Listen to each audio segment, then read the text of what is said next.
Hello students, good day to all of you and welcome to our new lecture, second lecture of class 12th chemistry, chapter 1 solid state। हमारा पहला lecture आ चुका है और आप जल्दी से जाकर देख सकते हैं और अपना सारी कॉन्सेप्ट को अच्छी तरह से समझ सकते हैं, डाउट को अपना क्लियर कर सकते हैं। आज हम शुरू करने वाले हैं second lecture of solid state. इसमें हम आज पढ़ने को हमें मिलने वाला है केवल एक ही टॉपिक है हमारा आज, जिसमें हम देखेंगे क्लासिफिकेशन ऑफ क्रिस्टलिन सॉलिड। हम लोग पढ़े थे कल क्रिस्टलिन सॉलिड क्या होता है, सॉलिड पहले पढ़े थे, उसके बाद क्रिस्टलिन सॉलिड और एमॉर्फस सॉलिड। क्रिस्टलिन सॉलिड में हम लोग देखे थे solid which constituents particles arrange in regular 3D dimension, ये 3D डायमेंशन। तो वहां पर हम लोग ने देखे थे क्रिस्टलिन सॉलिड के बारे में और एमॉर्फस सॉलिड के बारे में। आज हमें देखना है क्लासिफिकेशन ऑफ क्रिस्टलिन सॉलिड, जो कि है पहला मॉलिक्यूलर, आयोनिक, फिर मेटेलिक, फिर कोवेलेंट सॉलिड्स। तो हम शुरू करते हैं। तो यहां पर पहले देख लेते हैं जो क्लासिफिकेशन ऑफ क्रिस्टलिन सॉलिड का किया गया है किस आधार पर किया गया है। जैसे में हम लोग कल जाने थे कि जो हमारा सॉलिड है उसका क्लासिफिकेशन किया गया था। तो पहले मैटर का क्लासिफिकेशन हम लोग देखे थे, जिसमें हमें देखे थे फिजिकल प्रॉपर्टीज के आधार पर सॉलिड, लिक्विड, गैस था। फिर उसके बाद हम लोग यहाँ पर क्या देखे थे, सॉलिड में भी क्लासिफिकेशन हम लोग देखे थे जो था arrangement of their constituents particles के आधार पर था हमारा। और आज हम देखने वाले क्रिस्टलिन सॉलिड का क्लासिफिकेशन, जिसमें क्रिस्टलिन सॉलिड का क्लासिफिकेशन किस बेसिस पर किया गया है, तो है हमारा depending upon the nature of intermolecular force operating in them. यानी कि क्रिस्टलिन सॉलिड जो है उनके अंदर जो उनके कंस्टिट्यूएंट्स पार्टिकल्स, उनके बीच में जो इंटरमोलेकुलर फोर्स काम कर रहे हैं, तो किस प्रकार का नेचर है उसका, उसके नेचर के बेस पर हमारा एक क्लासिफिकेशन किया गया क्रिस्टलिन सॉलिड का, जिसमें पहला हमारा मॉलिक्यूलर सॉलिड, आयनिक सॉलिड, मेटालिक सॉलिड और कोवेलेंट और नेटवर्क सॉलिड। ठीक, तो यहां पर हमें किस बेसिस पर क्लासिफिकेशन देखने को मिल रहा है, तो nature of intermolecular force operating in them, यानी कि उनके अंदर जो इंटरमोलेकुलर फोर्स कार्य कर रहा है उसके आधार पर, उसके नेचर की प्रकृति पर हमें इसका क्लासिफिकेशन देखने को मिल रहा है। तो यहाँ पर पहले बेसिक इसका थोड़ा सा बता दूं कि जो भी हमारा इंटरमोलेकुलर फोर्स है, इसमें पहले यहाँ पर हम जो भी फोर्स देखते हैं, हम लोगों ने पढ़ा हुआ क्लास 11th में हम लोगों ने पढ़ा था, एक होता है हमारा क्या बोलते हैं, कोवेलेंट बॉन्ड, और एक होता है हमारा आयोनिक बॉन्ड। आयोनिक बॉन्ड, तो यहाँ पर हमें सहसंयोजक बंधन और एक होता है हमारा आयनिक बंधन। तो ये सब है, हम लोगों ने क्लास 10th में भी आयनिक बंधन के बारे में, कोवेलेंट बॉन्ड के बारे में थोड़ा बहुत उसका जिक्र है। और इसके बाद क्लास 11th में पूरा एक चैप्टर ही है हमारा, जो कि नए सिलेबस में भी हटा दिया गया फिलहाल। तो ये है हमारा क्या मॉलिक्यूल, यहाँ पर कि एक एटम दूसरे एटम से कैसे जुड़ पाते वहां पर। लेकिन यहाँ पर इंटरमोलिक्यूलर फोर्स यहाँ पर जो भी लग रहा है, तो यहाँ पर है मॉलिक्यूल्स के बीच में। जैसे मैं आपको एक एग्जांपल के थ्रू बताना मैं चाहूंगा कि आप लोग देखे होंगे जो गैस होता है, गैस के पार्टिकल्स एक दूसरे से बहुत दूर दूर होते हैं। ठीक, आपस में एक दूसरे से समीप नहीं, क्लोज नहीं होते, एक दूसरे से बहुत ही उनका काइनेटिक एनर्जी हाई होता है। और काइनेटिक एनर्जी हाई होने के कारण वो बहुत ही फास्ट मूवमेंट करते हैं, और फास्ट मूवमेंट के कारण वो एक दूसरे के काफी दूर दूर रहते हैं। तो इसके कारण वहां पर देखिए, अब यहाँ पर हमें देखने को क्या मिलने वाला है, जो यहाँ पर हम लोग जब गैस को कंप्रेस्ड करते हैं, यानी कि उसको पार्टिकल्स को क्लोज लाते हैं, तो हमें क्या देखने को मिलता है, ये पार्टिकल्स एक दूसरे से एक बंधन द्वारा जुड़ जाते हैं। जैसे मैं एग्जांपल के थ्रू बताऊं, तो जैसे हम लोग एलपीजी गैस होता है, एलपीजी गैस को जब कंप्रेस्ड किया जाता है तो क्या हो जाता है, लिक्विड स्टेट में आ जाता है। तो जो लिक्विड स्टेट है आखिर वहां पर आया कैसे, तो यहाँ पर जो यहाँ पर लिक्विड स्टेट में आया, तो लिक्विड स्टेट में आने पर जो भी हमारे गैस के, एलपीजी गैस के जो कंस्टिट्यूएंट पार्टिकल्स या मॉलिक्यूल्स हैं, वहां पर क्या होता है, एक दूसरे से क्लोज होते हैं, और क्लोज होने पर उनके बीच का इंटरमोलिक्यूलर फोर्स बढ़ जाता है। और इंटरमोलिक्यूलर फोर्स अलग अलग टाइप का होता है। ये हमारा यहाँ पर इंटरमोलिक्यूलर फोर्स में नहीं आएगा, हमारा इंटरमोलिक्यूलर फोर्स में कुछ और आएगा। जैसे में वांडर वाल्स बल, वांडर वाल्स बल में हमारा आ जाता है एक लंदन बल्स, इसके अलावा भी बहुत सारा बल्स फोर्स हैं हमारे। तो ये सभी यहाँ पर देखने को मिलता है क्लास 11th में, सब सारी चैप्टर है, उसी के बेस पर हमारा यहाँ पर आज समझने को मिलेगा। तो यहाँ पर और आगे बढ़ते हैं हम लोग। यहाँ पर है, अब पहला हमें शुरुआत करते हैं, तो पहला है हमारा मॉलिक्यूलर सॉलिड्स। तो मोलिक्यूलर सॉलिड्स में हमें क्या देखने को मिलने वाला है, ये होता क्या मोलिक्यूलर सॉलिड्स? तो solid in which the constituents particles are molecules, यानी कि वैसा सॉलिड्स जिनके कंस्टिट्यूएंट्स पार्टिकल्स यानी कि जिनका अवयवी कण क्या हो, मोलिक्यूल्स हो, क्या हो, उनका मोलिक्यूल्स, जिन भी सॉलिड का, जिन भी क्रिस्टलिन सॉलिड का कंस्टिट्यूएंट्स पार्टिकल्स मोलिक्यूल्स होगा, उस क्रिस्टलिन सॉलिड को, उस सॉलिड को हम लोग क्या बोलेंगे, मोलिक्यूलर सॉलिड्स बोलेंगे। ठीक, तो विच सॉलिड्स हैव या which solids in which constituents particles are molecules they known as molecular solid, या यहाँ पर हमारा डेफिनेशन लिखा है solids in which the constituents particles are molecules. तो जो भी हमारा सॉलिड रहेगा जिसका कंस्टिट्यूएंट्स पार्टिकल्स मोलिक्यूल्स रहेगा वो हमारा क्या हो जाएगा, मोलिकुलर सॉलिड्स। यहाँ पर है the molecules are held together by dispersion force और लंदन फोर्स, या इसके अलावा डाइपोल फोर्सेस, हाइड्रोजन बॉन्ड्स। तो यहाँ पर जो भी मॉलिक्यूल्स सॉलिड में उनके जो कंस्टिट्यूएंट्स पार्टिकल्स हैं यानी कि मॉलिक्यूल्स हैं, एक दूसरे के साथ जुड़ के रह कैसे पाते हैं, तो उनके बीच में बल कार्य करता है। ये डिस्पर्सन फोर्स, जिसको हम लोग लंदन फोर्स के भी नाम से जानते हैं, या तो डाइपोल फोर्स या हाइड्रोजन बॉन्ड्स। ठीक, तो ये हमारे जो बॉन्ड है, इन्हीं बॉन्ड के कारण मॉलिक्यूल सॉलिड्स का फॉर्मेशन हो पाता है। मॉलिक्यूल सॉलिड का फॉर्मेशन कैसे हो पाता है, तो लंदन फोर्स, डाइपोल फोर्स और हाइड्रोजन बॉन्ड्स, इन्हीं तीनों के कारण मॉलिक्यूल सॉलिड का फॉर्मेशन हो पाता है। और मॉलिक्यूल सॉलिड का कंस्टिट्यूएंट पार्टिकल्स क्या है, तो मॉलिक्यूल्स है। ठीक, तो यहां पर अगर इसका कंस्टिट्यूएंट्स पार्टिकल हम लोग देखें, कंस्टिट्यूएंट पार्टिकल्स, तो कंस्टिट्यूएंट्स पार्टिकल्स इसके क्या हो जाएंगे, तो मॉलिक्यूल्स हो जाएंगे। किसका, मॉलिक्यूल्स सॉलिड का, इसके नाम में ही है ये। इसके अलावा अगर देखें तो इसके बीच में जो मॉलिक्यूल्स हैं यानी कि कंस्टिट्यूएंट्स पार्टिकल्स और मॉलिक्यूल सॉलिड है, इसके बीच में कैसे एक दूसरे के साथ रह पाते हैं, तो इसके बीच में ये हमारा है पहला डिस्पर्सन फोर्स या लंदन फोर्स, दूसरा डाइपोल फोर्स और तीसरा हाइड्रोजन बॉन्ड्स। इन तीनों के बारे में हम लोग थोड़ा थोड़ा चर्चा करेंगे जैसे जैसे हमें मिलेगा। तो आगे बढ़ते हैं। और तो इसके बाद हम देखते हैं कि इसमें एक एग्जांपल क्या है, तो सॉलिड हीलियम। जो हमारा हीलियम गैस होता है वो नॉर्मली क्या होता है, गैसियस स्टेट में होता है, लेकिन जब उसको सॉलिड स्टेट में ले जाते हैं तो वो किसके एग्जांपल में आ जाएगा, तो मॉलिक्यूल सॉलिड्स के। या सॉलिड ऑर्गन हो या solid carbon dioxide, solid carbon dioxide को ड्राई आइस भी बोला जाता है। इसको एक और नाम से जाना जाता है, क्या बोला जाता है, ड्राई आइस। तो सॉलिड कार्बन डाइऑक्साइड या सॉलिड HCl हो, तो या आइस हो, आइस यानी कि क्या बोलते हैं, सॉलिड स्टेट में H2O, सॉलिड H2O या सॉलिड वाटर। तो यहाँ पर आइस हो गया या ड्राई आइस हो गया, सॉलिड आर्गन हो गया, सॉलिड हीलियम हो गया, ये सभी के सभी क्या है, मोलिक्यूलर सॉलिड है। तो अब देखते हैं मोलिक्यूलर सॉलिड भी है। यहाँ पर देख लें कि मोलिक्यूलर सॉलिड में क्या है, अलग अलग कुछ टाइप के बल काम फोर्सेस यहाँ पर लग रहे हैं, जिसमें से कि डिस्पर्सन है, डाइपोल हाइड्रोजन बॉन्ड है। तो इसके आधार पर हम मोलिक्यूलर फोर्स का भी क्लासिफिकेशन किया गया है, जिसमें पहला है हमारा नॉन पोलर मोलिक्यूल सॉलिड। पहला क्या है, नॉन पोलर मोलिक्यूल सॉलिड। अब देखते हैं यहां पर, तो नॉन पोलर मोलिक्यूल सॉलिड है क्या, तो those molecule solids in which the constituents particles either non polar और atom are called non polar molecule solid. यानी कि वैसे सॉलिड जिनका कंस्टिट्यूएंट्स पार्टिकल या तो नॉन पोलर हो या तो एटम हो, क्या होना चाहिए, या तो उनका कंस्टिट्यूएंट्स पार्टिकल यहां पे अगर देखें नॉन पोलर में, नॉन पोलर मोलिक्यूल सॉलिड, तो नॉन पोलर मोलिक्यूल सॉलिड में हमें इसका कॉन्स्टिट्यूएंट्स पार्टिकल्स क्या है, तो इसका कॉन्स्टिट्यूएंट्स पार्टिकल्स हमारे आ गए, या तो नॉन पोलर होंगे, जो नॉन पोलर है वो, और नहीं तो होंगे एटम्स। ठीक, एटम्स, तो वो क्या कहलाएंगे, हमारे नॉन पोलर मोलिक्यूल सॉलिड कहलाएंगे। इसकी एग्जांपल अगर इसमें और कुछ बातें हैं कि in this solids the atoms और molecules are held by weak van der Waals forces और लंदन फोर्स। यहाँ पर लंदन फोर्स को ही वांडर वाल्स फोर्स भी कहा जाता है।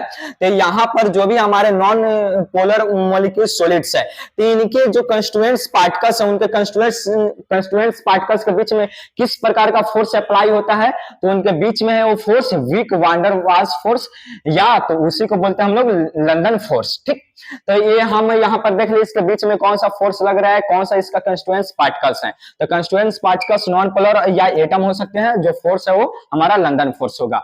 यहां पर देखते हैं अब इसका एग्जांपल क्या है, तो सोलिड हीलियम या सोलिड आर्गन या solid carbon dioxide, solid hydrogen, ये सभी के सभी क्या है, नॉन पोलर, यहाँ पर नॉन पोलर मॉलिक्यूल सॉलिड में आते हैं। ठीक, नॉन पोलर मॉलिक्यूल सॉलिड में यानी कि देखिए वैसा यहाँ पर दोनों के दोनों क्या रहेंगे, उस पर कोई भी चार्ज नहीं होगा। नॉन पोलर कहने का मतलब है अगर कोई भी हमें लेकर चलते, कोई भी कंस्टिट्यूएंट्स पार्टिकल लेकर चलते हैं, ठीक, तो इस कंस्टिट्यूएंट्स पार्टिकल पर किसी भी प्रकार का चार्ज नहीं हो, वो अंदर क्या बोलते हैं, जैसे हमारा एटम होता है ना, तो एटम हमारा बेसिक रूप में क्या होता है, कोई भी हम मान के चलते एटम है जिसके अंदर हमारा ये क्या बोलते हैं, न्यूक्लियस है जिसमें प्रोटॉन और न्यूट्रॉन है, इसके चारों ओर हमारा इलेक्ट्रॉन है, राउंड में इसका चक्कर लगा रहा है। तो यहां पर हमारा एटम बेसिक रूप में क्या होता है, न्यूट्रल होता है।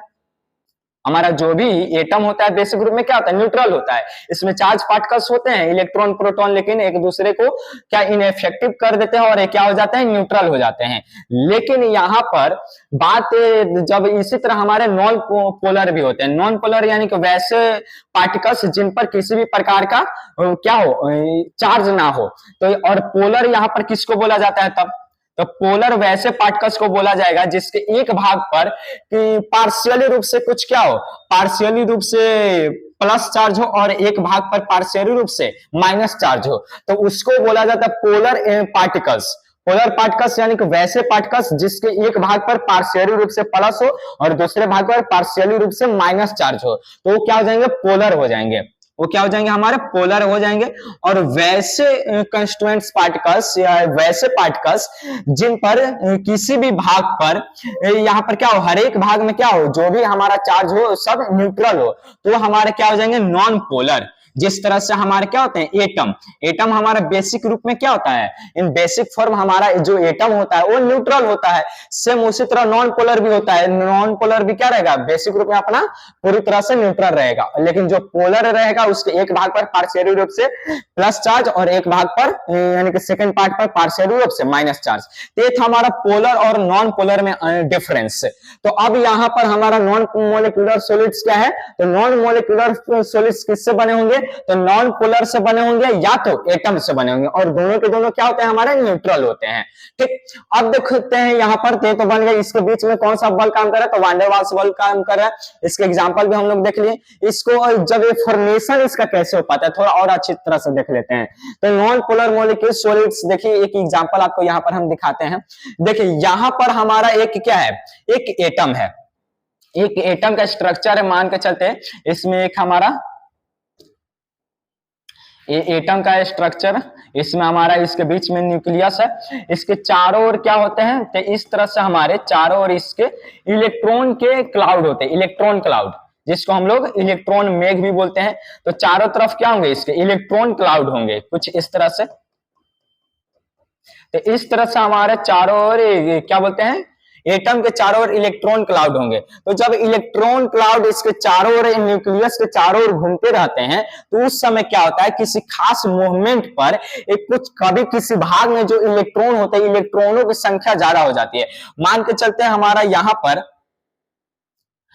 पर जो कुछ यहां पर हमारे जो इलेक्ट्रॉन है, इधर से कुछ इलेक्ट्रॉन ज्यादा मूव कर इस भाग में आ गए, क्या हो गया, इस भाग में आ गया। तो इस भाग में इलेक्ट्रॉन मूव करके आ गए, इस भाग में हमारा क्या हो जाएगा, इलेक्ट्रॉन का नंबर ज्यादा हो जाएंगे और इधर इलेक्ट्रॉन्स कम हो जाएंगे। तो इधर क्या होगा, पार्शियली रूप से माइनस चार्ज आ जाएगा इस भाग में। इस एटम पर किसी खास मूवमेंट के लिए, भले ही कम समय के लिए हो लेकिन होगा, तो उस खास समय के लिए क्या हो जाएगा, इस भाग में जिधर इलेक्ट्रॉन की नंबर ज्यादा हो जाएगी, तो उधर क्या हो जाएगा, पार्शियली रूप से माइनस चार्ज आ जाएगा, राइज हो जाएगा, और इधर हमारा क्या हो जाएगा, पार्शियली रूप से प्लस चार्ज राइज हो जाएगा यहाँ पर। लेकिन किसी खास मोमेंट पे ऐसा नहीं होता है कि एटम में हमेशा होते रहे। किसी किसी खास मोमेंट पर जब इलेक्ट्रॉन के जो क्लाउड होते हैं इलेक्ट्रॉन के चारों ओर घूम रहे हैं, तो घूमते घूमते ऐसा होता है कि किसी खास समय, किसी खास मोमेंट पर एक तरफ इलेक्ट्रॉन क्लाउड ज्यादा हो जाएंगे और एक तरफ इलेक्ट्रॉन क्लाउड कम हो जाएंगे। तो उसके कारण हमें क्या देखने को मिलता है कि जिस भाग में, जिस पार्ट में इलेक्ट्रॉन क्लाउड ज्यादा रहेंगे उसमें हमारा जो उस भाग में हमारा पार्शियली रूप से माइनस चार्ज राइज हो जाएगा, और जिस भाग में इलेक्ट्रॉन क्लाउड कम रहेंगे यानी कि नंबर ऑफ इलेक्ट्रॉन्स कम रहेंगे, उस भाग में क्या हो जाएगा, हमें पार्शियली रूप से यानी कि कम मात्रा में हमें प्लस चार्ज राइज होते हुए दिखेगा। तो वही बात यहां पर भी है। ठीक, तो अब देखिए यहां पर किस मोमेंट्री डाइपोल इन हीलियम एटम, यहां पर हीलियम एटम के अंदर किसी खास समय के लिए क्या हुआ है, डाइपोल, यहां पर डाइपोल राइज हुआ है। यहां पर हमें भी डाइपोल, ये डाइपोल का ही एग्जांपल हो गया हमारा। यहां पर डाइपोल में हम लोग यहां पर क्या देखे हैं कि डाइपोल में एक भाग में हमारा क्या होता है, एक भाग में पार्शियली रूप से माइनस चार्ज और एक भाग में पार्शियली रूप से प्लस चार्ज। तो सेम यहां भी हमें देखने को मिल रहा है। यहां पर हमारा क्या है कि एक भाग में जब इलेक्ट्रॉन क्लाउड एक भाग में शिफ्ट हो गया, तो एक भाग में उस जिधर शिफ्ट हो गया ज्यादा, तो उधर क्या हो गया, माइनस चार्ज, और इधर जिधर कम हो गया प्लस चार्ज। तो इस तरह से हमारा क्या होता है, एक डाइपोल का निर्माण हुआ है एटम में। एक डाइपोल का ये क्या हो गया है, डाइपोल का निर्माण हो गया है। तो यहां पर एक डाइपोल का फॉर्मेशन हुआ है, और जब इसी के बगल में अगर कोई दूसरा न्यूट्रल एटम रहेगा, इस डाइपोल के बगल में अगर कोई दूसरा एटम रहेगा, तो यहां पर क्या होगा, इस भाग में तो माइनस चार्ज है। ठीक, तो ये माइनस चार्ज क्या करेगा, ये वाला माइनस चार्ज इसके बगल में जो आप अगला जो न्यूट्रल एटम रहेगा, उस न्यूट्रल एटम के इलेक्ट्रॉन को, प्रोटॉन को क्या करेगा, इलेक्ट्रॉन या इलेक्ट्रॉन को यहाँ पर क्या बोलते हैं, इसके अंदर जो भी इलेक्ट्रॉन है उस इलेक्ट्रॉन को क्या करेगा, अपनी ओर अट्रैक्ट नहीं करेगा, इसको रिपल्सिव करेगा। क्या करेगा, रिपल्सिव करेगा, यानी कि रिपल्सन करेगा इस इलेक्ट्रॉन को। क्यों, क्योंकि इधर इलेक्ट्रॉन का ज्यादा हो गया, इलेक्ट्रॉन क्लाउड इधर क्या हो गया, ज्यादा हो गया इस पार्ट में। तो इलेक्ट्रॉन क्लाउड ज्यादा हो गया, तो ये भी माइनस चार्ज। और इस जो हमारा पहले से न्यूट्रल एटम है, इसमें भी चारों तरफ क्या है, मान के चलते हैं यहाँ पर पूरी तरह से न्यूट्रल है, चारों तरफ हर एक भाग में हमारा क्या है, इलेक्ट्रॉन समान है। तो यहाँ पर जैसे इस भाग में इलेक्ट्रॉन की संख्या ज्यादा हो, ये क्या करेगा, इस भाग वाले के नजदीक में जो एटम है उसके इस भाग वाले इलेक्ट्रॉन को क्या करेगा, डाइवर्ट करेगा, रिपल्स करेगा, और रिपल्सन के कारण इलेक्ट्रॉन क्या होगा, दूसरी तरफ फिक्स्ड हो जाएगा, दूसरे तरफ जाकर मोमेंट में हो जाएगा। तो यहां पर दूसरे तरफ शिफ्ट हो गया, तो दूसरे तरफ शिफ्ट होने पर इस पर भी क्या हो जाएगा, एक भाग में जिधर इलेक्ट्रॉन शिफ्ट हुआ है उधर माइनस चार्ज राइज हो जाएगा पार्शियली रूप से, और इधर क्या हो जाएगा, जिधर से उधर गया है तो इधर इलेक्ट्रॉन की कमी हो गई, तो इधर क्या हो जाएगा, पार्शियली रूप से प्लस चार्ज राइज हो जाएगा। तो यहां पर दोनों के बीच में क्या हो जाएगा, यहां पर अट्रैक्शन हो जाएगा, इसका माइनस चार्ज और इसका प्लस चार्ज एक दूसरे के बीच में क्या करेंगे, अट्रैक्ट हो जाएंगे, और अट्रैक्ट होकर दो एटम्स यहां पर क्या होगा, एक दूसरे से जुड़ गए, और यही है हमारा लंदन फोर्स। यही हमारा क्या है, लंदन फोर्स, या इसी को बोलते हैं डिस्पर्सन फोर्स। ठीक, तो आप यहाँ पर बिल्कुल समझ पाए होंगे कि लंदन फोर्स आखिर इसका फॉर्मेशन कैसे हो रहा है। तो लंदन फोर्स में मोमेंटरी टाइम पर किसी डाइपोल का निर्माण होगा, फॉर्मेशन होगा। डाइपोल का फॉर्मेशन कैसे होगा, तो इलेक्ट्रॉन क्लाउड जो होंगे किसी खास समय पर किसी खास मोमेंट पर एटम एक तरफ ज्यादा शिफ्ट कर जाएंगे, तो एक तरफ ज्यादा शिफ्ट होने पर उस तरफ माइनस चार्ज राइज हो जाएगा, इधर प्लस। और जब उस डाइपोल मोमेंट के समय यानी कि जब डाइपोल बना है वो एटम, उसके बगल में अगर कोई दूसरा न्यूट्रल एटम रहेगा तो उसको क्या करेगा, उसको इंड्यूस करेगा, प्रेरित करेगा, और एक प्रेरित होकर क्या करेगा, इसका जो भी इलेक्ट्रॉन है रिपल्सिव होकर दूसरे भाग में शिफ्ट हो जाएगा, जिधर इसका माइनस हो जाएगा, और इधर प्लस, और माइनस प्लस एक दूसरे को अट्रैक्ट करेंगे, और अट्रैक्ट कर कर क्या एक दूसरे से जुड़ जाएंगे, कंबाइंड कर जाएंगे, और इस तरह से इसके बीच में जो भी फोर्स अप्लाई होने लगेगा वो क्या कहलाएगा, लंदन फोर्स। और यही हमारा लंदन फोर्स कहां पर अप्लाई हो रहा है, ये हमारा लंदन फोर्स अप्लाई हो रहा है नॉन पोलर मोलिक्यूल सॉलिड में। तो आप यहां पर समझ पाएंगे कि लंदन फोर्स है क्या और ये कैसे काम कर रहा है, और नॉन मोलिक्यूल सॉलिड्स का फॉर्मेशन कैसे हो पाया। तो यहां पर जैसे हमारा हीलियम एटम है, तो यहां पर एक हीलियम एटम में क्या हुआ, एक समय के लिए मोमेंटरी डाइपोल हुआ, मोमेंटरी डाइपोल के कारण दूसरे हीलियम एटम को इंड्यूस किया, और इंड्यूस करने के बाद एक दूसरे से जुड़ गया। इस तरह से हमारा नॉन पोलर मोलिक्यूल सॉलिड का फॉर्मेशन हो गया। अब देखते हैं इसका कैरेक्टरिस्टिक्स क्या है या प्रॉपर्टीज क्या है। तो पहला है दे आर जनरली सॉफ्ट, यानी कि जो सामान्य रूप से क्या होता है, बहुत ही मुलायम होते हैं जो भी इसका सॉलिड होता है। They have low melting point, इनका जो यानी कि मेल्टिंग पॉइंट होता है या गलनांक होता है जिस टेम्परेचर पे पिघलते हैं बहुत ही कम होता है, बहुत ही कम होता है। ऐसे भी गैस पर हम लोग क्या देखते हैं, जो हमारा गैस है चारों तरफ सराउंडिंग में क्या है, ऐसे गैसियस स्टेट में, तो उसको रूम टेम्परेचर पर गैसियस स्टेट में, तो रूम टेम्परेचर पर जो गैसियस स्टेट्स में है उसको सॉलिड में लाया गया है, और उस सॉलिड का अनुमान लगा ही सकते हो कि उस सॉलिड का मेल्टिंग पॉइंट कितना कम हो सकता है। दे आर यूजुअली इन, अगला इसका प्रॉपर्टीज है, they are usually in liquid और gaseous state at room temperature and pressure. जितने भी हमारे नॉन पोलर मॉलिक्यूल सॉलिड्स हैं वो रूम टेम्परेचर पे क्या होते हैं, तो या तो लिक्विड स्टेट्स में रहेंगे या तो गैसियस स्टेट्स में रहेंगे। जितने भी हमारे यहाँ पर क्या देखने सॉलिड आर्गन, हीलियम या कार्बन डाइऑक्साइड भी हम लोग क्या छोड़ते रहते हैं, या चारों तरफ हमारे सराउंडिंग में है एटमॉस्फेयर में, या हाइड्रोजन भी है, ये सब क्या है रूम टेम्परेचर पर, ऐसे नॉर्मल टेम्परेचर पे हमारा क्या है गैसियस स्टेट्स में, कुछ लिक्विड स्टेट्स में पाए जाते हैं। तो यहाँ पर ये सामान्यतः क्या होता है गैसियस लिक्विड स्टेट्स में, किस पर, रूम टेम्परेचर पर। और इसके अलावा इसका अगला प्रॉपर्टीज है, they are non conductor of electricity. ये जितने भी नॉन पोलर मॉलिक्यूल सॉलिड्स हैं वो क्या होते हैं इलेक्ट्रिसिटी का क्या होता है नॉन कंडक्टर, यानी कि इनको क्या बोला जा सकता है, इनको विद्युत का कुचालक, एक क्या होता है विद्युत का कुचालक होता है। They consist of neutral molecules in solid as well as in dissolve state. ये ऐसा क्यों हो पाता है कि यानी कि जो हमारा नॉन पोलर मॉलिक्यूल सॉलिड है ये क्या होता है विद्युत का कुचालक, यानी कि नॉन कंडक्टर ऑफ इलेक्ट्रिसिटी होता है। ऐसा क्यों, तो जब सॉलिड स्टेट्स में भी रहेगा तो इसके जो मॉलिक्यूल्स होते हैं वो पूरी तरह से न्यूट्रल रहते हैं, और साथ में अगर किसी क्या बोलते हैं अगर इसको घुलाया भी जाता है, यानी कि डिसॉल्व स्टेट में भी लाया जाता है, घुलाया भी जाता है किसी चीज में, तब भी यहाँ पर क्या देखते हो उनके जो भी मॉलिक्यूल्स रहेंगे तब भी न्यूट्रल स्टेट्स में रहेंगे। ठीक, तो यहाँ पर क्या है जो हमारा नॉन पोलर मॉलिक्यूल सॉलिड है क्या है नॉन कंडक्टर ऑफ इलेक्ट्रिसिटी है। क्यों है, तो सॉलिड स्टेट्स हो या डिसॉल्व स्टेट्स हो, दोनों के दोनों स्थिति में इनके जो कंस्टिट्यूएंट्स पार्टिकल्स यानी कि जो मॉलिक्यूल्स हैं क्या होते हैं न्यूट्रल होते हैं, और यही न्यूट्रल होने के कारण ये हमारे जो भी नॉन पोलर मॉलिक्यूल सॉलिड्स हैं क्या होता है नॉन कंडक्टर ऑफ इलेक्ट्रिसिटी होते हैं। अब ये तो हमारा पहला हो गया नॉन पोलर मॉलिक्यूल सॉलिड। दूसरा है हमारा पोलर मॉलिक्यूल सॉलिड्स।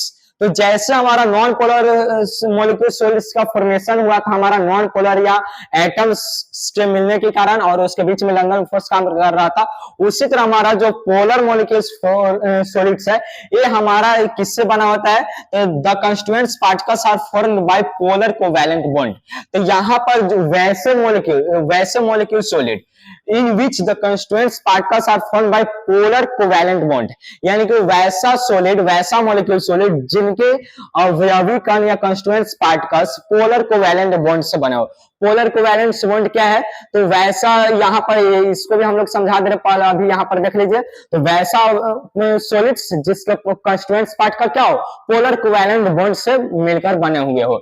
और यहाँ पर हमें देखने को मिलता है the molecules in such solids are held together by relatively stronger dipole force. तो यहाँ पर जो भी सॉलिड्स होते हैं, सॉलिड्स के जो भी डाइपोल है, यहाँ पर जो भी पोलर मॉलिक्यूल सॉलिड्स है इसके जो भी कंस्टिट्यूएंट्स पार्टिकल्स होंगे, इस कंस्टिट्यूएंट्स पार्टिकल्स के जो भी कंस्टिट्यूएंट्स पार्टिकल्स के बीच में जो भी फोर्स लग रहा है जिसके कारण एक दूसरे के साथ साथ हैं, वो कौन सा फोर्स है, तो स्ट्रॉन्ग डाइपोल फोर्स है। तो यानी कि पोलर मॉलिक्यूल सॉलिड्स के उनके कंस्टिट्यूएंट्स पार्टिकल्स के बीच में किस प्रकार का फोर्स अप्लाई हो रहे हैं, तो डाइपोल फोर्स। डाइपोल फोर्स क्या है, तो अगर मान के चलते एक हमारा क्या बोलते हैं, ये हमारा एक डाइपोल है, यानी कि पोलर यहाँ पर है पोलर पार्टिकल्स। तो पोलर पार्टिकल्स हमें यहाँ पर बताया है कि पोलर पार्टिकल्स पे क्या होता है, एक भाग पर अपना पार्शियली रूप से प्लस चार्ज होता है और एक भाग पर पार्शियली रूप से माइनस चार्ज होता है। तो अगर एक हमारा ये फर्स्ट पोलर पार्टिकल्स है जिस पर एक भाग पर यहाँ पर पार्शियल रूप से प्लस, एक भाग पर पार्शियल रूप से माइनस, इसी के बगल में अगर कोई ऐसा ही सेम एटम आ जाए वो भी क्या होना चाहिए, वो भी पोलर होना चाहिए। तो वो भी अगर पोलर रहेगा तो इस पर भी क्या रहेगा, एक भाग पर पार्शियल रूप से प्लस चार्ज रहेगा और एक भाग पर पार्शियल रूप से माइनस चार्ज रहेगा। तो इस प्रकार दोनों में क्या होगा कि प्लस माइनस एक दूसरे को अट्रैक्ट करेंगे और अट्रैक्ट करने के कारण क्या होंगे, ये दोनों पार्टिकल्स क्या हो जाएंगे, एक दूसरे से कंबाइंड हो जाएंगे, जुड़ जाएंगे। और यही कॉम्बिनेशन, यही फोर्स हमारा कहां पर लागू हो रहा है, यहाँ पर पोलर मॉलिक्यूल सॉलिड्स के कंस्टिट्यूएंट्स पार्टिकल्स के बीच। तो ये याद रखिएगा पोलर मॉलिक्यूल सॉलिड्स के कंस्टिट्यूएंट्स पार्टिकल्स के बीच कैसे बल लग रहे हैं, तो डाइपोल फोर्स लग रहे हैं। डाइपोल फोर्स होते क्या है, तो अगर दो क्या बोलते हैं डाइपोल पार्टिकल्स हो और दोनों डाइपोल पार्टिकल्स एक दूसरे के नजदीक हैं और उनके बीच में जो फोर्स अप्लाई होता है वही फोर्स क्या कहलाता है, डाइपोल डाइपोल फोर्स कहलाता है। एग्जांपल में अगर देखें तो सॉलिड HCl या सॉलिड NH3, सॉलिड HO2, ये सब हमारे क्या है, तो पोलर मॉलिक्यूल सॉलिड्स है। इसमें देखिए होता क्या है, इसको और थोड़ा सा हम लोग डिटेल में समझ लेते हैं। तो यहाँ पर हम SO2 का स्ट्रक्चर देखते हैं थोड़ा। तो SO2 में क्या होता है कि ये मान के चलते हैं हमारा ये सल्फर का एटम है, ठीक, ये सल्फर का एटम है और यहाँ पर हमारा इससे जुड़ा हुआ है ऑक्सीजन एटम। इससे क्या जुड़ा हुआ है, ऑक्सीजन एटम जुड़ा हुआ है। ये हमारे सल्फर एटम है, ऑक्सीजन एटम, ये भी ऑक्सीजन एटम। तो यहाँ पर जब ये आपस में जुड़े हुए हैं एक दो तीनों एक दूसरे के साथ, तो यहाँ पर देखने को मिलता है कि जो ऑक्सीजन होता है इसका इलेक्ट्रोनिगेटिविटी हाई होता है। क्या होता है, इलेक्ट्रोनिगेटिविटी इसका क्या होता है, ऑक्सीजन का सल्फर की तुलना में, sulphur in comparison of sulphur the electronegativity of oxygen is high. तो यहाँ पर जो भी हमारा ऑक्सीजन के इलेक्ट्रोनिगेटिविटी रहेगा क्या रहेगा, सल्फर से ज्यादा। और इस गुण के कारण, इस प्रॉपर्टीज के कारण क्या होगा कि जो हमारा ऑक्सीजन है ये सल्फर के जो इलेक्ट्रॉन है, इलेक्ट्रॉन क्लाउड को अपनी तरफ शिफ्ट करेगा। सल्फर के इलेक्ट्रॉन क्लाउड को क्या करेगा, अपनी तरफ शिफ्ट करेगा। और उसी तरह सेम ये भी ऑक्सीजन एटम क्या करेगा, इस सल्फर के इलेक्ट्रॉन क्लाउड को क्या करेगा, अपनी ओर शिफ्ट करेगा। तो इलेक्ट्रॉन, सल्फर के इलेक्ट्रॉन क्लाउड को अपनी ओर शिफ्ट करने के कारण, ये शिफ्ट कैसे कर पाएंगे, तो इनमें इलेक्ट्रोनिगेटिविटी नाम का एक प्रवृत्ति पाया जाता है, गुण पाया जाता है, प्रॉपर्टी पाया जाता है ऑक्सीजन में। हर एक ऐसे लगभग सभी में पाया जाता है, कुछ में इलेक्ट्रोपॉजिटिविटी, कुछ में इलेक्ट्रोनिगेटिविटी। अगर आपको समझना है कि ये दोनों होते क्या है, तो हमने बेसिक कोर्स में इसका जिक्र किया है, इसको समझाया है कि दोनों क्या होते हैं। तो आप वहां पर प्लेलिस्ट में खोज कर देख सकते हैं। तो ऑक्सीजन यहाँ पर क्या होता है, तो ऑक्सीजन का तो इलेक्ट्रोनिगेटिविटी होता है और इस प्रॉपर्टीज के कारण क्या होता है कि जो भी ऑक्सीजन एटम है सल्फर से जुड़ने के बाद सल्फर के इलेक्ट्रॉन क्लाउड को अपनी ओर शिफ्ट कर लेते हैं। और इसी तरह ये भी जो ऑक्सीजन एटम है ये भी क्या करेगा, इस सल्फर एटम का इलेक्ट्रॉन क्लाउड को अपनी ओर शिफ्ट करेगा, जिसके कारण क्या होता है, इस ऑक्सीजन एटम के ऊपर पार्शियली रूप से माइनस चार्ज क्या आ जाएगा, राइज हो जाएगा। कि इसके कारण सल्फर के इलेक्ट्रॉन क्लाउड को अपनी ओर शिफ्ट करने के कारण या अपनी ओर खींचने के कारण क्या हो जाएगा, ऑक्सीजन के ऊपर पार्शियली रूप से माइनस चार्ज राइज हो जाएगा। और इसी तरह सेम दूसरे एटम पर भी हो जाएगा। और इधर शिफ्ट हुआ है तो इस पर सल्फर पर क्या हो जाएगा, पार्शियली रूप से प्लस चार्ज राइज हो जाएगा। इस पर क्या हो जाएगा, पार्शियली रूप से प्लस चार्ज। तो इस पर माइनस, इस पर प्लस, फिर इधर प्लस इधर माइनस। और इस प्लस माइनस के अट्रैक्शन के कारण क्या होता है, यहाँ पर डाइपोल यहाँ पर फोर्स जनरेट होता है। यहाँ पर जो भी फोर्स यहाँ पर अब जनरेट हुआ है, यहाँ पर जो भी अप्लाई हो रहा है फोर्स, वो हमारा क्या कहलाएगा, डाइपोल फोर्स कहलाएगा। ठीक, डाइपोल फोर्स। तो यहाँ पर डाइपोल फोर्स के कारण हमारा क्या हो रहा है, सल्फर और ऑक्सीजन एक दूसरे से जुड़ पा रहा है।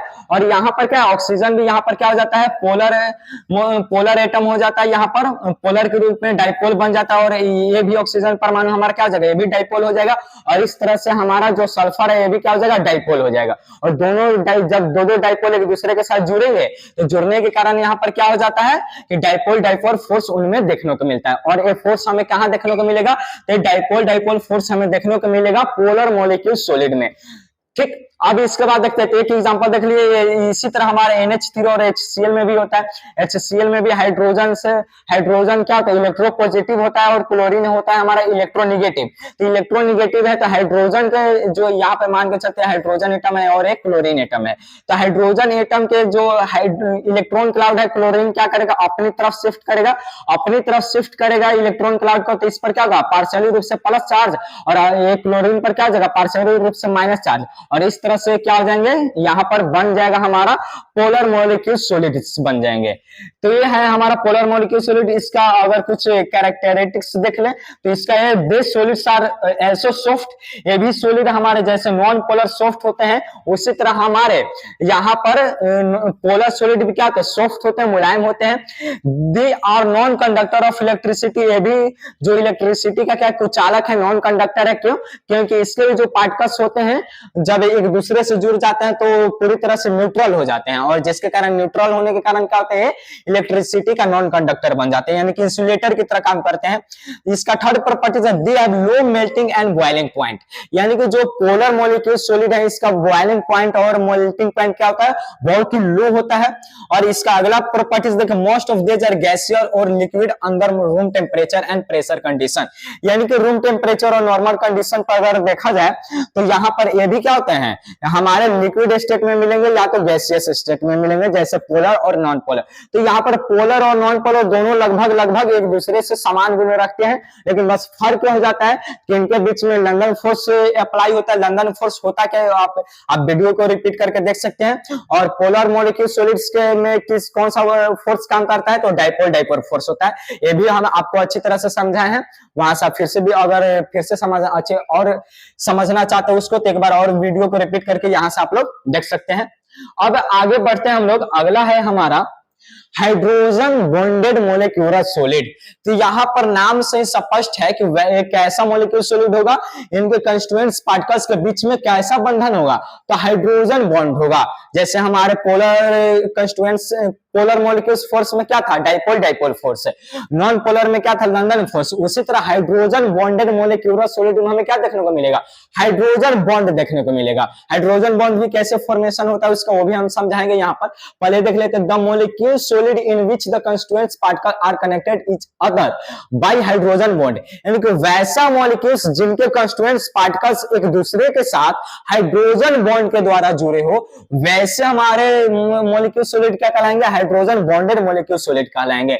इसमें इसका एग्जांपल देखा जाता है हमारा सॉलिड वाटर यानी कि आइस, फिर सॉलिड HCl, ये सब हमारे किस में आते हैं, तो हाइड्रोजन बॉन्डेड मॉलिक्यूल सॉलिड में आते हैं। अब इसको थोड़ा और अच्छी तरह से हम लोग समझ लेते हैं। तो ये तो वहां पर हम लोग देखे थे पोलर वाले में, यहाँ पर हाइड्रोजन बॉन्ड को देख लेते हैं। तो पहले आप लोग यहाँ पर ध्यान रखिएगा कि हाइड्रोजन बॉन्ड का फॉर्मेशन कब होता है, हाइड्रोजन बॉन्ड का फॉर्मेशन कब होता है। तो हाइड्रोजन बॉन्ड का फॉर्मेशन होगा the hydrogen bond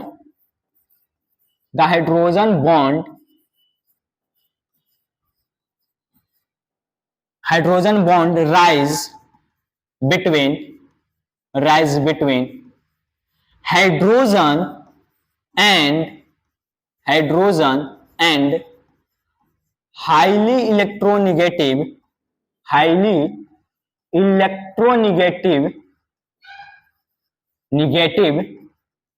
एलिमेंट्स। तो हाइड्रोजन बॉन्ड कब हमें राइज होगा, यानी कि हाइड्रोजन बॉन्ड जो है कब देखने को मिलेगा, तो ये देखने को मिलेगा हाइड्रोजन और हाईली इलेक्ट्रोनेगेटिव एलिमेंट्स। और हाईली इलेक्ट्रोनेगेटिव एलिमेंट्स में हमारा आ जाएगा नाइट्रोजन, ऑक्सीजन और फ्लोरीन। कौन कौन आएंगे हमारे हाईली इलेक्ट्रोनेगेटिव एलिमेंट्स में, तो नाइट्रोजन, ऑक्सीजन और फ्लोरीन, ये तीनों आएंगे हमारे इस हाईली इलेक्ट्रोनेगेटिव एलिमेंट्स में। और हाइड्रोजन बॉन्ड किनके बीच लगता है, तो हाइड्रोजन और हाईली इलेक्ट्रोनेगेटिव एलिमेंट्स यानी कि हाइड्रोजन और नाइट्रोजन के बीच में अगर कोई बंधन रहेगा, हाइड्रोजन और नाइट्रोजन एक दूसरे के साथ जुड़ा हुआ है, तभी उनके बीच में कौन सा फोर्स अप्लाई हो रहा होगा, तब उनके बीच में हाइड्रोजन बॉन्ड अप्लाई हो रहा होगा, हाइड्रोजन बॉन्ड। अगर कोई हाइड्रोजन और नाइट्रोजन एक साथ हो तो उनके बीच में भी हाइड्रोजन बॉन्ड।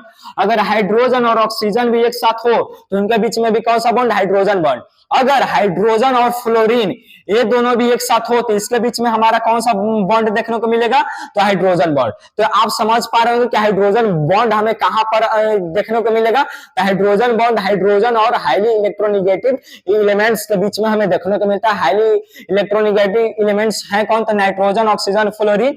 यानी कि हाइड्रोजन और नाइट्रोजन के बीच में अगर कोई हमें मॉलिक्यूल्स देखने को मिला तो उसके बीच में कौन सा बॉन्ड रहेगा, हाइड्रोजन बॉन्ड। फिर हाइड्रोजन और ऑक्सीजन रहेगा तो उसके बीच में भी हाइड्रोजन बॉन्ड। फिर हाइड्रोजन और फ्लोरीन रहा तो उसके बीच में भी हाइड्रोजन बॉन्ड। इस तरह से हमारा यहाँ पर हाइड्रोजन बॉन्ड देखने को मिलेगा। तो यहाँ पर जो भी हम जैसे में एक और एग्जांपल, जैसे आइस क्या होता है, आइस का हमारा जो भी स्ट्रक्चर होता है H2O, क्या होता है H2O। तो यहाँ पर H2O में भी क्या है, हाइड्रोजन और ऑक्सीजन के बीच में बॉन्ड है। तो यहाँ पर भी H2O में भी कौन सा बॉन्ड है हमारा अप्लाई हो रहा है, तो हाइड्रोजन बॉन्ड। यानी कि अगर पूछा जाए कि H2O का फॉर्मेशन किस बॉन्ड के कारण हुआ है, तो हाइड्रोजन बॉन्ड के कारण।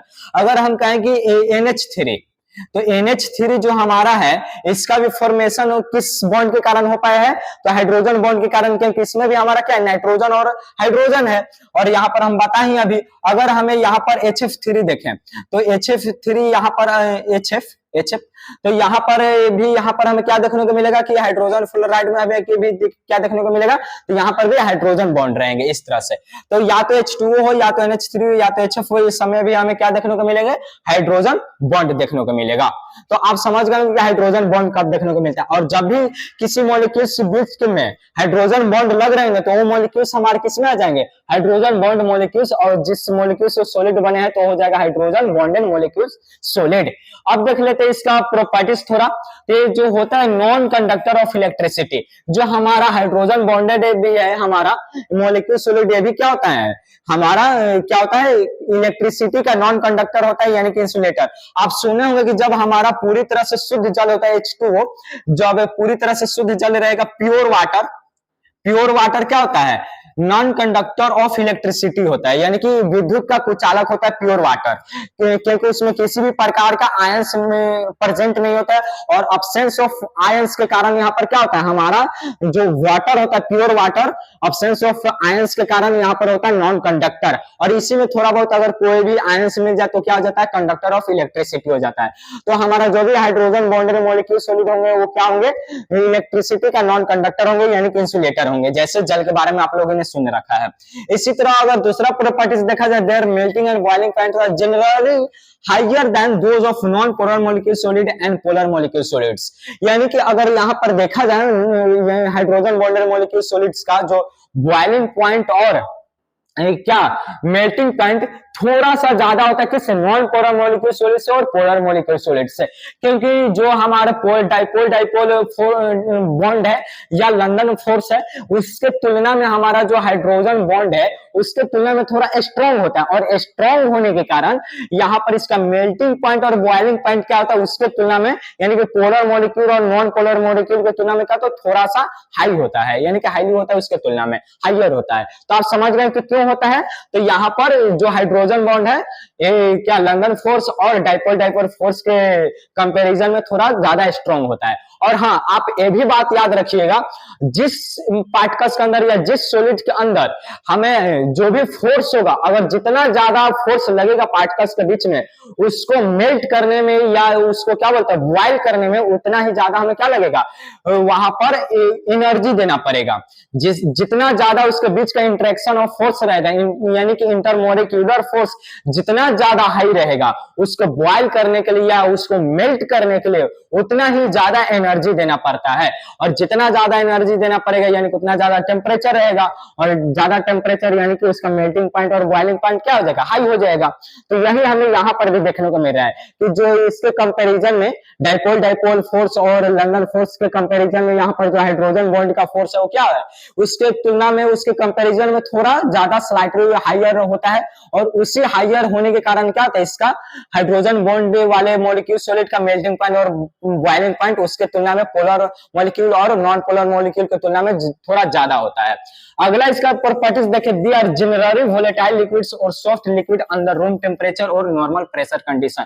ये जो भी हमारे हाइड्रोजन बॉन्डेड मॉलिक्यूल सॉलिड्स हैं रूम टेम्परेचर पे थोड़ा वाष्पशील अवस्था में रहते हैं, यानी कि रूम टेम्परेचर पे अगर लाया जाए ना तो रूम टेम्परेचर पे आने पर क्या होता है, जो भी होते हैं वाष्प में बदलने लगते हैं, यानी कि धीरे धीरे वेपराइज होने लगते हैं, वेपर में बदलने लगते हैं।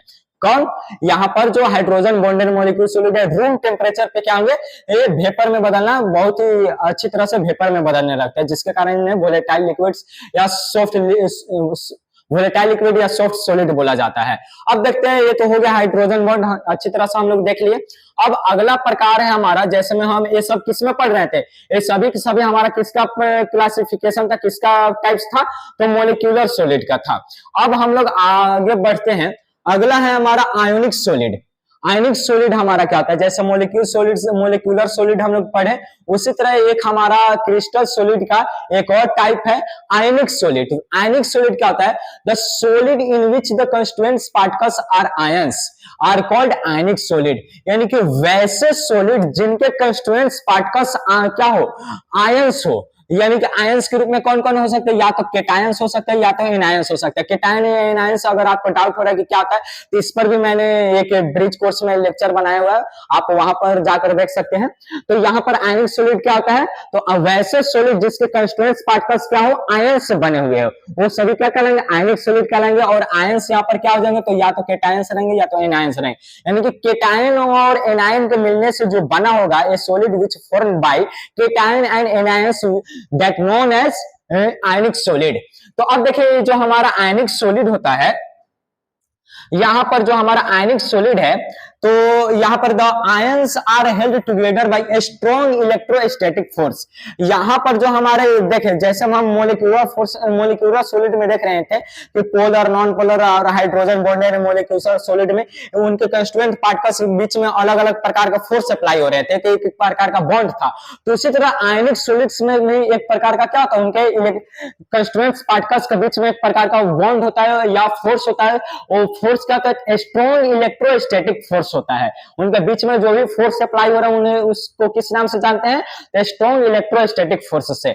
यहाँ पर ये है तो NH, इसकी एग्जांपल देखा जाए तो NaCl यानी कि कॉमन साल्ट जो हो गया, sodium chloride KCl, CaCl caesium chloride, potassium chloride हो गया, ये caesium, potassium nitride, calcium fluoride, ये सभी के सभी क्या है, हमारे आयनिक सॉलिड है। आयनिक सॉलिड का फॉर्मेशन कैसे होता है, तो ये देख लेते हैं। तो यहाँ पर आयनिक सॉलिड में तो हम लोग पहले देख रहे हैं क्या है, केटायंस और एनायंस है। तो एक यहाँ पर अगर हम NaCl का एग्जांपल देखें, तो NaCl का अगर एग्जांपल देखते हैं, तो NaCl में क्या होता है, एक सोडियम केटायन होते हैं और एक क्लोरीन आयंस होता है, ठीक। क्लोरीन एनायंस रहेगा और सोडियम केटायंस रहेगा। तो यहाँ पर देखते हैं, यहाँ पर मान के चलते ये हमारा क्या है, सोडियम का है, ये हमारा सोडियम का एटम्स है, ये सोडियम आयंस है, और ये हमारा क्या है, क्लोरीन आयंस है, क्लोरीन एनायंस हो गए हैं हमारे यहाँ पर। तो यह है हमारा सोडियम और ये है हमारा क्लोरीन, क्लोरीन एनायंस हो गए हमारे। और ये सोडियम और क्लोरीन क्या करते हैं, यहाँ पर इस पर सोडियम पर हमारा क्या रहेगा, प्लस चार्ज रहेगा। ये आयंस के रूप में केटायन है सोडियम, तो ऑब्वियसली इस पर क्या रहेगा, प्लस चार्ज रहेगा। और क्लोरीन हमारा क्या है, एनायंस है, तो एनायंस पर क्या होते हैं, तो माइनस चार्ज होते हैं। इस पर हमारा क्या हो जाएगा, माइनस चार्ज। और ये प्लस माइनस एक दूसरे को क्या करते हैं, अट्रैक्ट करते हैं। और इन्हीं अट्रैक्शन के कारण यहाँ पर क्या हो पाता है, यहाँ पर जनरेट होता है हमारा स्ट्रॉन्ग इलेक्ट्रोस्टैटिक फोर्स। ये जनरेट कैसे हो पाता है, तो जो हमारा सोडियम होता है ये इलेक्ट्रोपॉजिटिव होता है, और इलेक्ट्रोपॉजिटिव होने के कारण ये सोडियम क्या करता है, अपना एक इलेक्ट्रॉन को यहाँ पर क्लोरीन को यहाँ पर डोनेट कर देता है। तो सोडियम का क्या, एक इलेक्ट्रॉन को पूरी तरह से अपने एक इलेक्ट्रॉन को क्या किया, क्लोरीन को डोनेट कर दिया सोडियम। तो यहाँ पर इस पर क्या आ जाएगा, प्लस चार्ज आ जाएगा।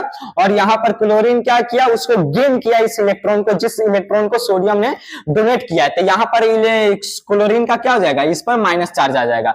और इस तरह से ट्रांसफॉर्मेशन ऑफ इलेक्ट्रॉन के कारण यहाँ पर हमें क्या देखने को मिलता है, सोडियम केटायन में फॉर्म हो जाएगा और क्लोरीन एनायन में फॉर्म हो जाएगा। और इन केटायन और एनायन के बीच में जो फोर्स लगता है वो क्या होता है, स्ट्रॉन्ग इलेक्ट्रोस्टैटिक फोर्स होता है। और जब यही हमारा जब एक सॉलिड का निर्माण करेगा तो वो सॉलिड हमारा क्या कहलाएगा, आयनिक सॉलिड कहलाएगा।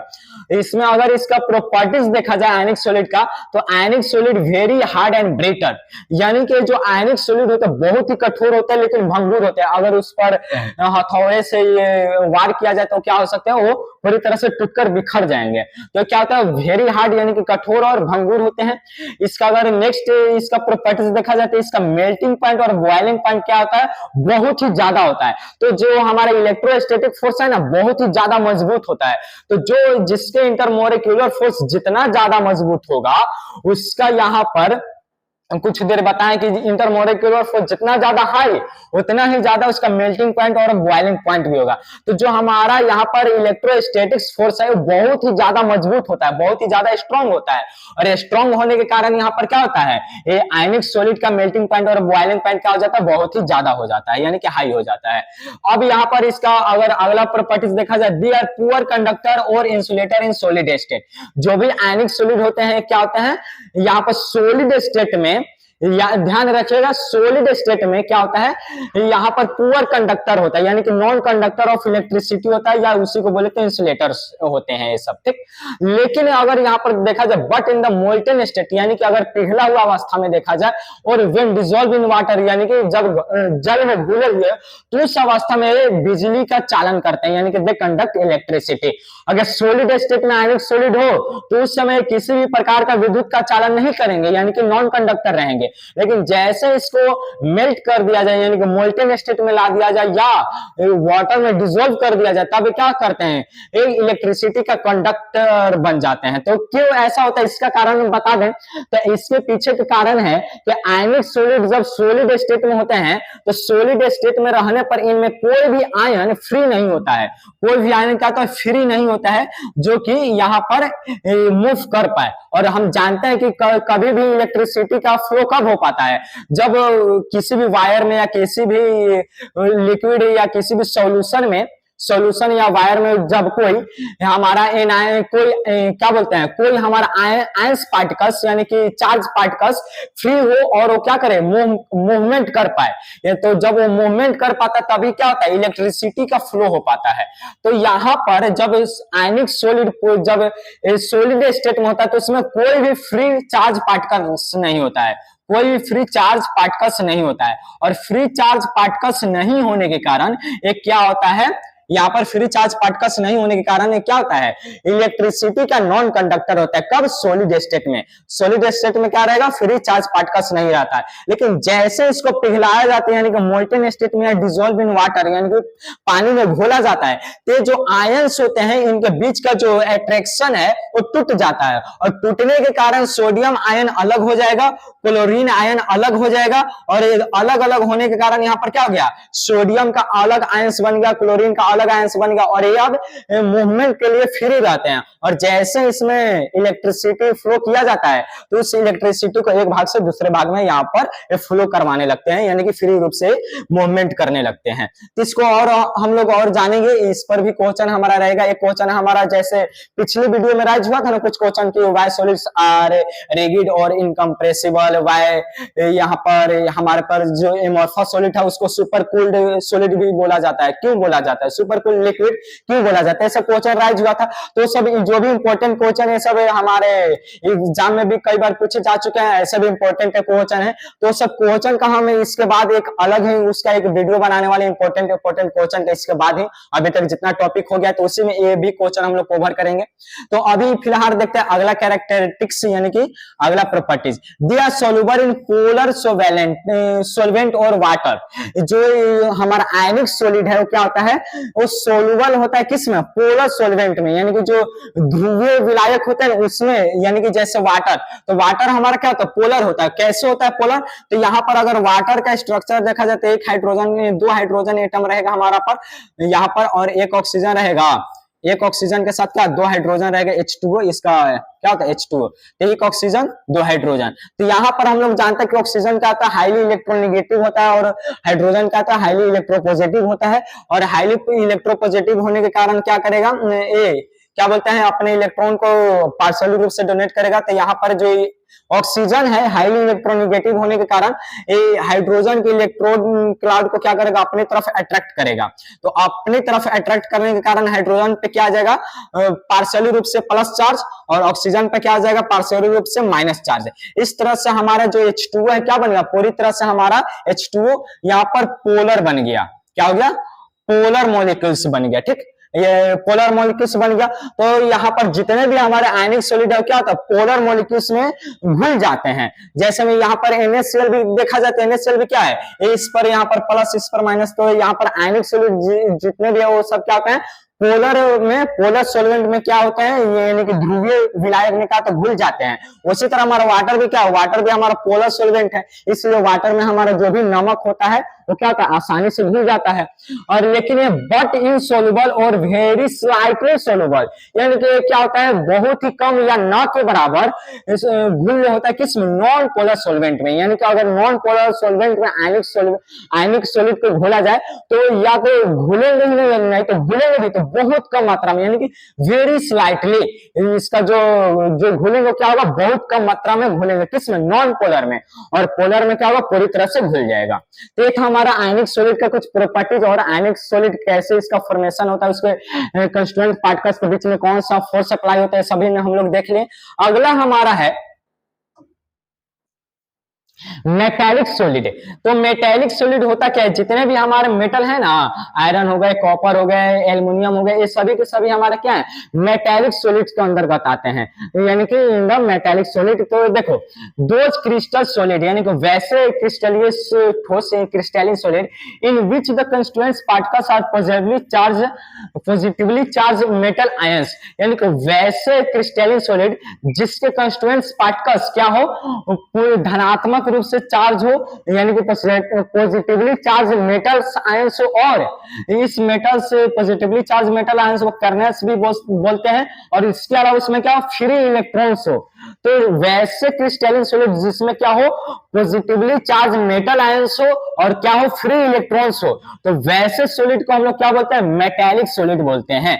जिस सॉलिड में, जिस क्रिस्टलिन सॉलिड में क्या हो, पॉजिटिवली चार्ज्ड मेटल आयन हो और उसके साथ का फ्री इलेक्ट्रॉन हो, तो वैसे सॉलिड को क्या बोलेंगे, मेटेलिक सॉलिड। और इनके बीच में कौन सा फोर्स अप्लाई होता है, तो इनके बीच में the force present between the metal ions are metallic bond.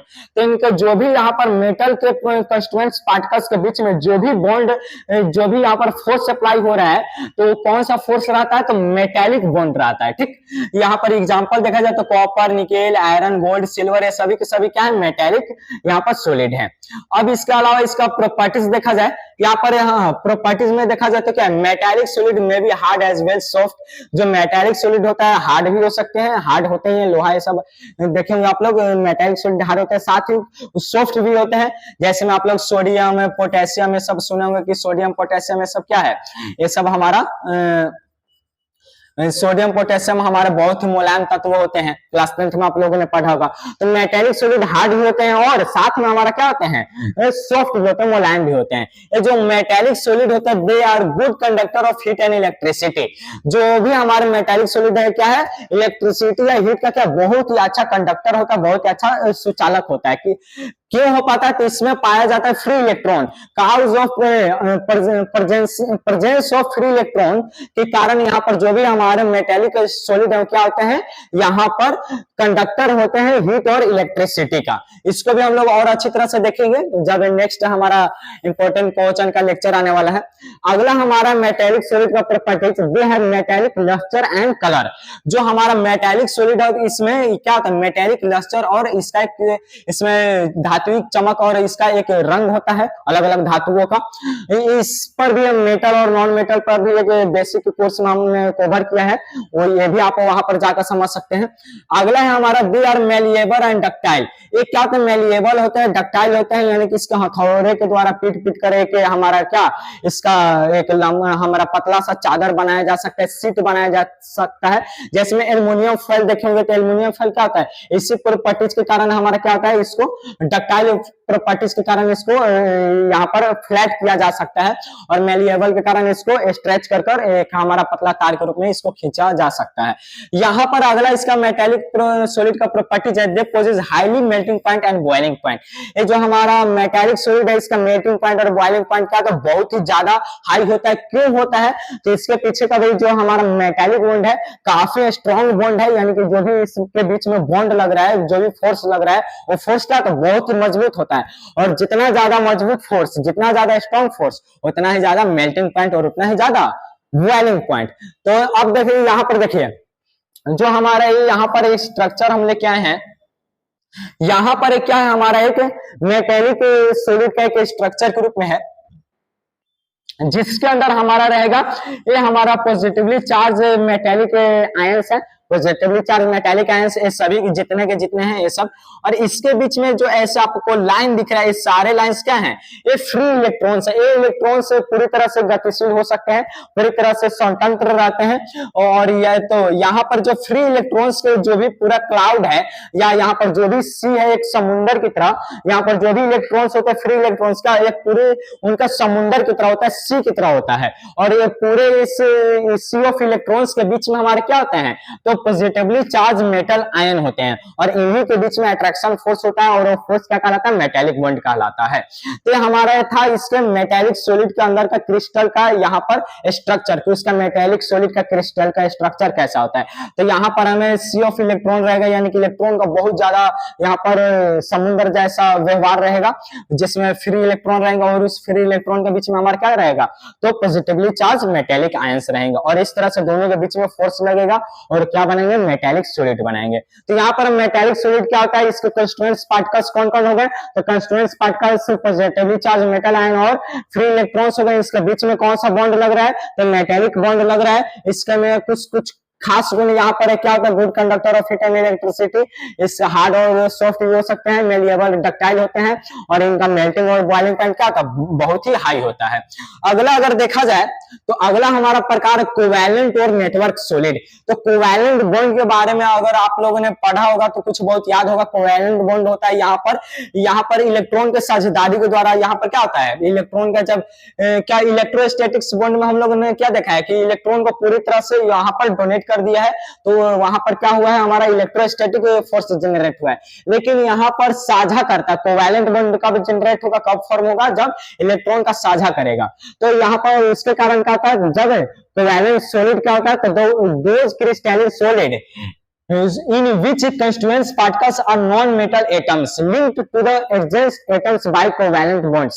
यानी कि वैसा सॉलिड जिनके आसपास के जितने भी एटम होंगे एक दूसरे के द्वारा कैसे जुड़े होंगे, तो कोवैलेंट बॉन्ड के द्वारा जुड़े होंगे। वैसा सॉलिड जिनके आपसी जो भी आसपास के जो भी पार्टिकल्स होंगे, कंस्टिट्यूएंट्स पार्टिकल्स यानी कि एटम्स, वो कैसे जुड़े होंगे एक दूसरे के साथ, तो एक दूसरे के साथ कोवैलेंट बॉन्ड के साथ जुड़े होंगे और वही सॉलिड हमारा क्या कहलाएगा, तो कोवैलेंट सॉलिड या उसी को बोला जाता है नेटवर्क सॉलिड। इसलिए क्योंकि जो भी यहाँ पर एटम्स एक दूसरे के साथ जुड़े हुए हैं एक नेटवर्क की तरह एक दूसरे के साथ इस तरह से जुड़े रहते हैं, जिसके कारण यहाँ पर इसको नेटवर्क सॉलिड भी बोल दिया जाता है।